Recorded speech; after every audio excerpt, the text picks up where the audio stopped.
on you, Minister Randy Thomas. Amen. Amen. So tonight we're going to talk a little bit about some things that makes a man a man. And I was taught growing up that men had to be tough, be strong, courageous, dominating, no pain, no emotion, except for anger and fear. That men were to be in charge, which means women are not. That men should lead and you should just follow and do what we say. That men were superior and women were inferior. That men were strong and women are weak. That women are of less value, property of men, objects, particularly sexual objects. And I call it the man bag. Now, the man bag has all the ingredients of how we define what it is to be a man. Things like a man is not supposed to cry, that never let someone see you weak. A man always stands on his own too. A man never asks for help. All the things, those are the things, just a few of the things that are in the man bag. But now let me say this. Now, there are absolutely some great things about being a man, some God-given rights and talents, and I'm proud and glad about those. But at the same time, there are some things that are twisted, and we really have to challenge them and get into the process of deconstructing and redefining what we have come to know, to be known as manhood. We must first understand what, when, and how did we get here? How did we get here? And now, believe it or not, the man bag was created in the Garden of Eden. That's right, in the book of Genesis, which is the Greek word for origin, and that's exactly where this originated at. This happens from Genesis 3 all the way down to about Genesis 14, 15 is where all this transpires. So read the whole story, but I'm just going to give you some tidbits. Now, Genesis 3:1. Now, and it says the serpent was the shrewdest, and I'm reading the New Living Translation. The serpent was the shrewdest of all animals that the Lord God had made. And one day he asked the woman, did God really say you must not eat from the fruit of any trees in the garden? Now, I want to point your direction to one word that they use here, and it was shrewdest. They said that he was the shrewdest, the serpent. Now, shrewd means astute, sharp-witted, sharp, acute, intelligent, clever, alert, media savvy, perceptive, and wise. And he was the best out of all of those things, okay? I'm going somewhere with that. Hold on to that. Now, but jump down to verse 6. Now, in verse 6, it says the woman was convinced. She saw that the tree was beautiful and the fruit looked delicious, and she wanted the wisdom that it would give her. Now, hold on to this part, because a lot of you have read this story so many times that you missed this part right here. You missed this part. She wanted the wisdom it would give her, so she took some of the fruit and she ate it. Now, right here, this is the part, this is what my point is. Then she gave some to her husband who was with her. Now, some of them think that all of this was going on and Adam was somewhere else in the garden and something else was going on. No, he was right there and he witnessed the whole transaction. He witnessed everything that happened. He was with her and he ate it too. Now, this is the first occurrence that happened in the Bible that started to construct this man bag. Right. This is the first one. So what happened was an inferiority complex was born in man. All right, don't believe me. The proof is in verse 9. Let me go there. Then the Lord God called the man and he said, where are you? Verse 10, he replied, I heard you walking in the garden, so I hid. I was afraid and I was naked. All right, now out of fear, he hid and covered himself. Right. Out of fear, he hid and covered himself. Now, when men feel inferior, we hide from it by either saying or doing nothing or removing ourselves from the situation because we hate how it makes it feel, or we cover ourselves in anger and we attack what caused us to feel that way. That's exactly what we do. When somebody's sitting there and you seem like you're smarter than us, you seem like you got it all together, and we feel like you're looking down on us, now my inferiority complex is going to do one or two things. I'm getting away from you, or I'm going to challenge you the only way that I know I can. That was the first occurrence that happened that built inferiority complex in men. Now let me say this disclaimer to all the ladies that's there. While I'm telling you all the things that are created in the man bag, I am not excusing any of these behaviors or condoning any behaviors or any men who operate and function out of these. We're here to expose it and correct it. Yes. Right? So moving on. He said, I hid because I was afraid and naked. He covered himself. Now, another thing that happened, and I'm not going to get into this now, but it also, because of the inferiority complex, it caused us men to overprotect things.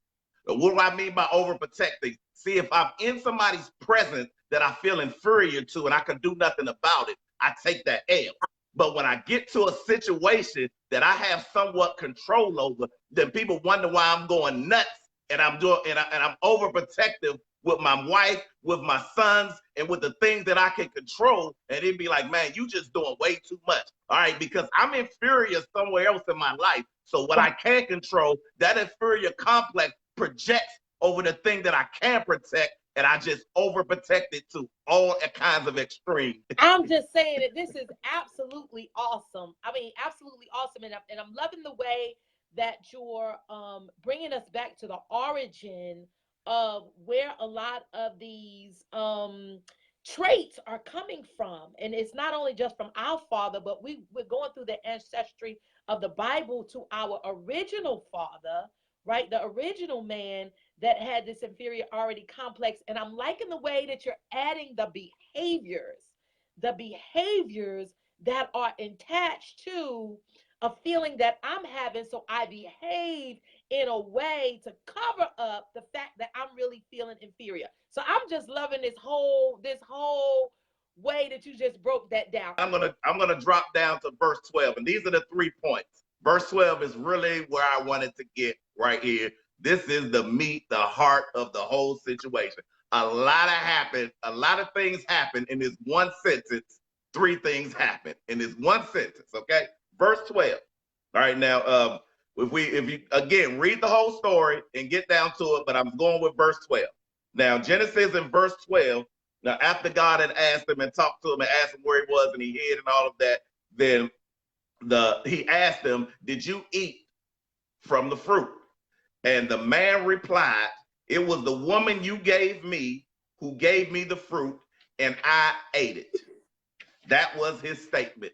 Now, I'll say I want to say this, and this is something that a lot of us men and women can grab a hold of. This is something we should know in our life, because I truly, honestly believe that if he would admitted what he had did, that God would have forgave him and man would have never entered into a falling state. There would have been still repercussions, the consequences for the actions, but I still believe we wouldn't have went to a fully fallen state.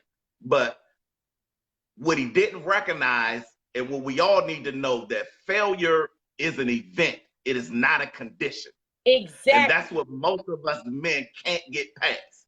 Failure becomes a condition for us instead of being treated like a singular event and we move on. That comes out of the inferiority complex as well, because we don't want to move on. We're scared to move on. We don't think we can move on. We fear moving on. So fear becomes this condition instead of an event. All right, so back to verse 12. Again, I'll read again. The man replied, "It was the woman you gave me who gave me the fruit, and I ate it." All right, this is the first thing that happened in this sentence. Number one, remember, the man replied, "It was the woman." Not the flesh of my flesh, flesh of my bones. Remember all the love and accolades he was giving her when God first made her. This is the flesh of my flesh. I would name her woman. He was proud of her. But right here, he said the woman. She didn't even have a name no more. She wasn't even Eve. She was the woman. The woman in this moment became the object of his failure. So this is where objectification of woman was first created, where the man made her the object of her failure. All of this happened, and you were the reason. Now, this object, this person, this thing caused it to happen. It was the woman. All right. And from that point on, in our men DNA, we wonder why sometimes we don't. We see things that happen when men are doing things to women, and we say, like, this is inhuman. This is how sex trafficking goes on. This is how pornography keeps thriving, because these women are only seen as objects of whatever I want to fulfill, or whatever is going good or going bad. You are the object of that. You're not a person. You're the object. So that's how right now, CDC has it that domestic violence against women from men is what the number one hurtful cause to women today. How could this happen? Because women are seen as an object and not as a person. So we can totally disassociate ourselves from any action or anything that we do to you. Is just like we throwing a chair or a rock through a window. Because the objectification is in our DNA. Again, I'm not condoning this in any way. I'm just exposing it. Yes. All right, moving on. Hey, Randy, hold a minute. We have a question here. So Felicia is posing a question. She says, so is this why women are blamed for bad relationships? That in part.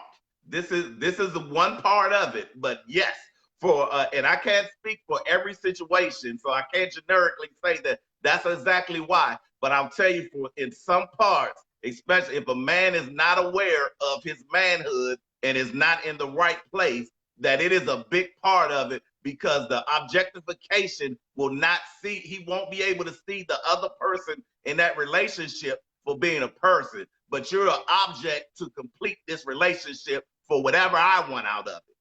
So when that doesn't happen, you just gave me the fruit.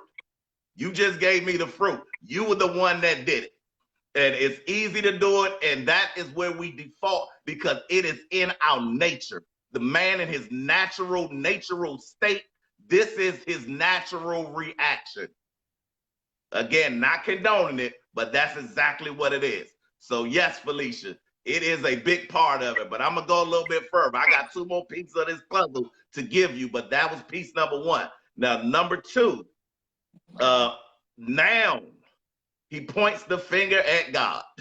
He says, after he said the woman, he says, who you gave me. Right. So now he pointed the finger at God. Now it's God's fault because he gave it to him. Now, he could have just admitted that he ate the fruit again and accept the responsibilities for his action. And again, like I said, unless trained to do otherwise, it is our natural reaction, just like Adam, to blame people for our downfall. So the second thing that happened right here was accountability was lost. Man lost all sense of accountability. So that is why it is easy when something happens for me to say that, no, it is not my fault. It is not my fault. No, I didn't do that. And we wonder why sometimes with our kids, we ask them, did they do something wrong, especially with male boys, and we quick to lie. No, it wasn't me. I ain't do that. That was somebody else. And it's everybody else's fault, but it wasn't me.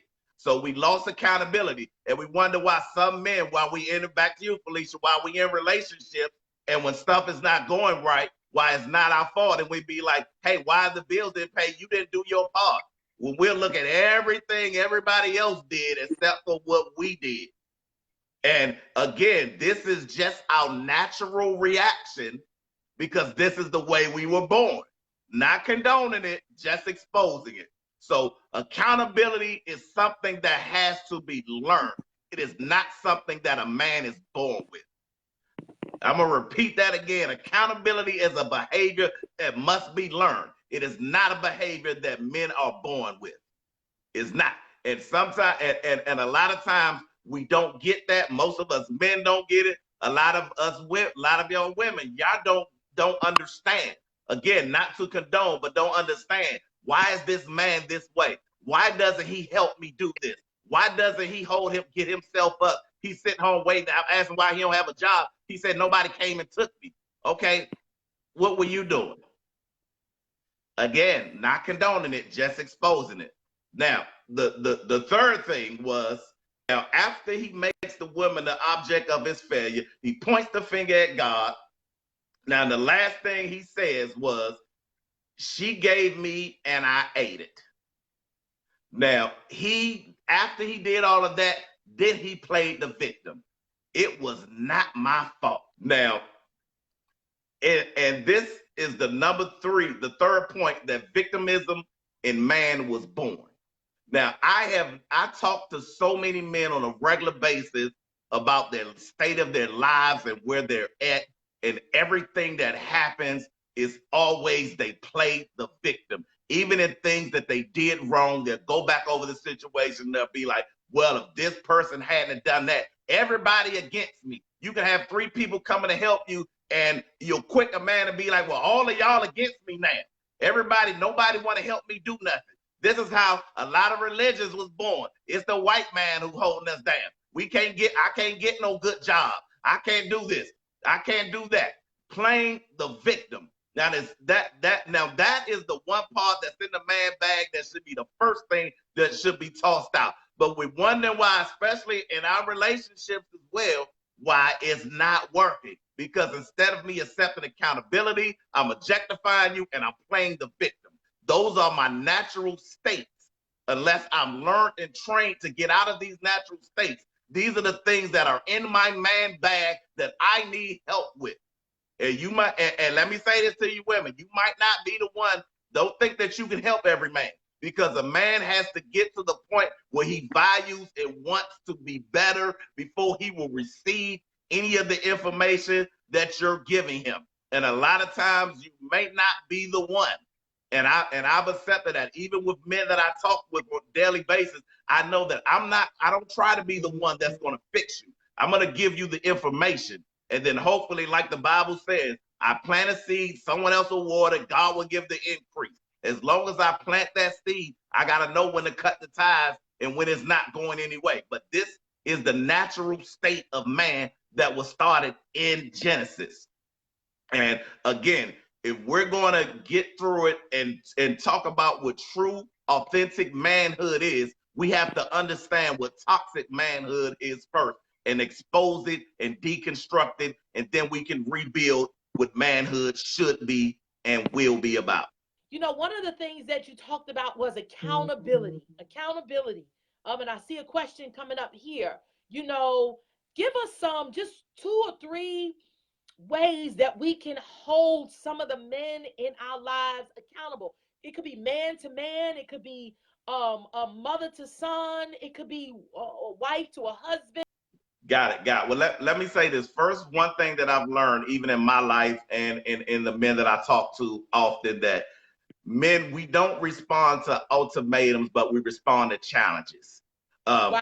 A challenge to us would go a long way further than an ultimatum. Because the ultimatum, you're asking for a fight, and the warrior spirit inside of us and the inferiority complex will make us attack you or run from you because you started a war instead of speaking to my man and speaking to the man inside of me and saying, hey, stand up. So that's the first thing I would say. And then wait. Hold that point. So ultimatums. So you're saying, like, you know, a woman saying, if you don't do this, then I'm gonna do this. You right. better make a decision. Either you gonna marry me or just leave me. That's what you mean when you're saying ultimatums, right? Absolutely. That's exactly what I mean. And men, they don't respond to those things. You're not going to get the response that you're looking for when you do that way. Because then again, you wake up my natural spirit inside of me, which is to fight. It's either the fight or the run. Because the inferior complex that's lying within me is either going to hide or it's going to cover. Either one, because of the ultimatum, you put me on the defense. But when you speak a challenge into my life, a challenge that speaks to my manhood, I honestly and truly believe that most of us men, we don't rise to the occasion until we put in a life or death situation, until it's a challenge to something that we must either kill it or die. That's when most men always rise to the occasion, and that's when we overcome, when we face those challenges in our life, because that awakens the warrior that's inside of us and puts it in the right place that it should be, and then we operate at the level and the effectiveness that we were born to. Absolutely. So I love it. So not ultimatums, but challenges, I love it. I love it. So Michelle is saying, would you agree that men and women confuse accountability and responsibility? I would say we definitely do, and one of the things that contributes to that a whole lot, on both parts, is because we don't effectively set and accomplish goals for ourselves. Most of our life, we say the things that we want to do, and we kind of just go after it. If it happens, it happens. If it don't, well, next year I'm gonna try to get me a better job. I'm gonna hold this out, and then, when we feel like we at that point, we might want to throw some applications or something like that out there. But when you don't have a plan of action, there's nothing. Who's to say that you did not reach a goal? Where's the accountability factor in it? Because there's nothing to measure. So you can be going on a merry-go-round and never accomplish anything because nothing was set. That's why when I talk to men about accountability, I tell them to have accountability, you have to set goals. And if you set a goal, you need a system and a process. So anytime we talk about something that you want to do, and this goes for people who are in relationships, if we have a relationship goal, then we need a system and a process of how we're going to get there. We can't just say, hey, this year we want to be better. Okay, if we want to be better, what's that look like? Well, my system is going to be that every Thursday night we're going to have a date night where it's just us, and we're going to and our process is going to be we're going to go out for at least an hour somewhere. So that's what it looks like when you set a goal. I tell you, you have to set a system and a process, and then you have to go back and look at that. And I say every once a week, and at least once a month, you go back, you check your system, you check your process, because if you're not meeting that goal, then somewhere there's a breakdown between your system and your process that's not getting you to the end of the line. And when you set those two things, that equals the accountability part. That equals the accountability. So without that, then I don't have a piece of accountability to hold me toward that. And then I can't, and then once I set that, I can't play the victim with anybody. I can't objectify any woman being part of my process, because I set this system, I set this goal, and I completed the process. So whether I make it or not, it is all on me. And I tell you, anytime that you can make, and I tell me, anytime that you can do a small thing, take it as a victory. If you were free for something for one day, you were free. Take it and build on it. Absolutely. It's always good to have someone to be accountable to. And accountable. Absolutely. Somebody to hold your feet to the fire. Say, did you do this? Did you complete this? How are you coming along with this? So it's always good. And not only to be accountable to them, but also to have them support you in, like you said, those small changes, right, and those one day of success of not doing something, a bad habit. That partner will be there also to support and to encourage and to empower and to incite you to continue on with what you're doing. Good job.